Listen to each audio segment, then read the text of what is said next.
Exercice F, dans le rectangle GJIH, donc GJIH, le rectangle orange, C est le milieu du segment HI et F est le milieu du segment GJ.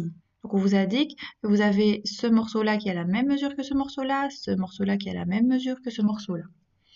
On vous demande de retrouver l'image du point F par translation de vecteur BC. Donc on va partir du point F, on va lui faire subir une translation de vecteur BC, donc ça veut dire que F va glisser quelque part sur la feuille, selon ce vecteur. Alors je vais remettre du fluo, vous pouvez faire pareil pour voir les mouvements effectués. Le vecteur BC est ici.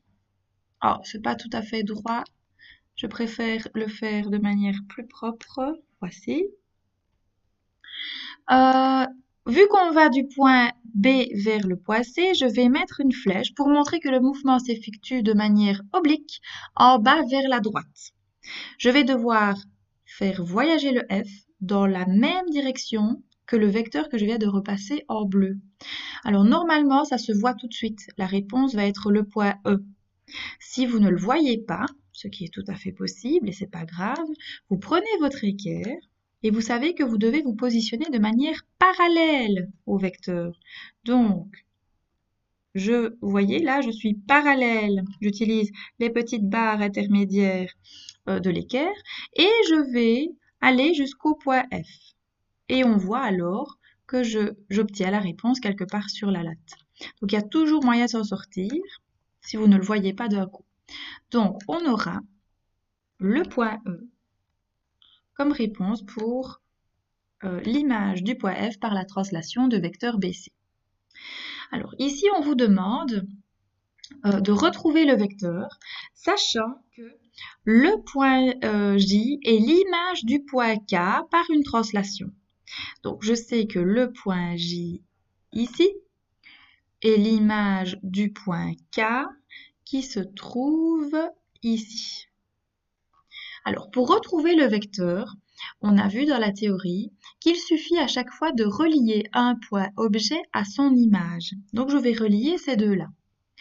Je vais donc utiliser ceci. Hop, je vais utiliser du vert. Au crayon, c'est mieux.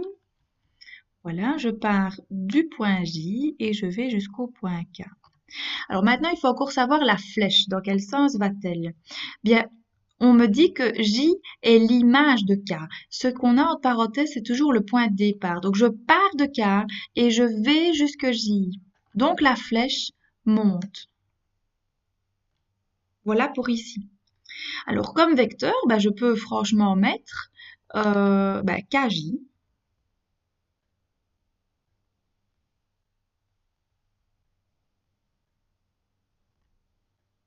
Voilà, avec évidemment la flèche qui va de K vers J. Ou alors, je peux mettre aussi un autre vecteur équivalent, par exemple BF. Vous voyez, on pourrait aussi envisager sur ce dessin un vecteur équivalent qui va de B vers F. Il est bien parallèle donc dans la même direction, dans le même sens et avec la même mesure. Donc soit KJ, soit BF. Évidemment, vous n'êtes pas obligé de mettre les deux réponses. Je vous montre toutes les possibilités. Vous choisissez celle qui vous paraît la plus facile à comprendre. Alors, on continue. Je vais choisir, par exemple, du jaune pour le vecteur AL. Donc, je dois partir du point A et je vais jusqu'au point L. Voilà. Je vais marquer le sens par cette flèche. Donc, je vais faire un mouvement horizontal qui va vers la droite. Alors, nous avons un triangle au départ, donc ça veut dire qu'à l'arrivée, il nous faut aussi un triangle. Donc, je vais déjà recopier le petit symbole du triangle. Alors, comme je le faisais pour la symétrie orthogonale et la symétrie centrale, n'oubliez pas que l'ordre des lettres qui apparaît ici a toute son importance. Donc, la réponse du A doit apparaître en premier en orange. La réponse du B doit apparaître en deuxième en rose. La réponse du K doit apparaître en troisième, en vert. D'accord? Donc, j'y vais. Je dois effectuer un mouvement qui va de A vers L. Ben, pour le point A, j'ai déjà ma réponse, c'est le L. Le A atterrit sur le L. Le B est ici, il doit subir un mouvement horizontal, vers la droite. Donc le B va vers la droite. On a K comme possibilité ou D. Fatalement, c'est le K parce que le D est beaucoup trop loin. Je dois avancer de la même mesure que le segment jaune. Donc le B va atterrir sur le K. Donc je mets évidemment le K à la place du rose. Et le K va subir le même mouvement jaune. Donc il va en horizontal vers la droite et il atterrit sur le point D. Voilà. Et donc, on termine avec le vecteur. Je vais faire par exemple en vert. Non, en vert j'ai déjà choisi. En rouge, le vecteur FG. Donc je pars du F et je vais jusqu'au G.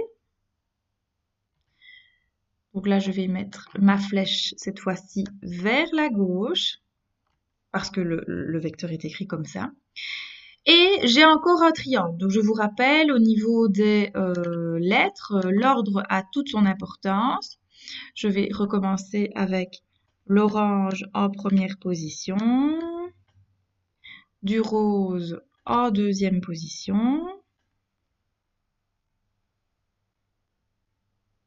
et du vert en troisième position. Alors, vu que vous avez un triangle au départ, vous allez effectivement bien avoir un triangle à l'arrivée. Hein. Donc, c'est parti pour ceci. Le A est le résultat d'un point qui a subi une translation de vecteur FG. Donc, le A est ici. Mais on sait que ça, c'est la réponse. Nous, on doit retrouver le point de départ. Donc, si le A a atterri ici en subissant un déplacement horizontal vers la gauche, ça veut dire que le point de départ se trouve à l'horizontale vers la droite. Donc le point de départ était L. Si je fais voyager le L selon le vecteur rouge, il atterrit bien sur le A. Donc ici, je vais mettre un L. Au niveau du L, le point de départ était le E. Si je fais subir un déplacement selon le vecteur rouge au E, il atterrit bien sur le L. Donc là, on réfléchit à l'envers parce qu'on nous demande de retrouver l'énoncé de départ.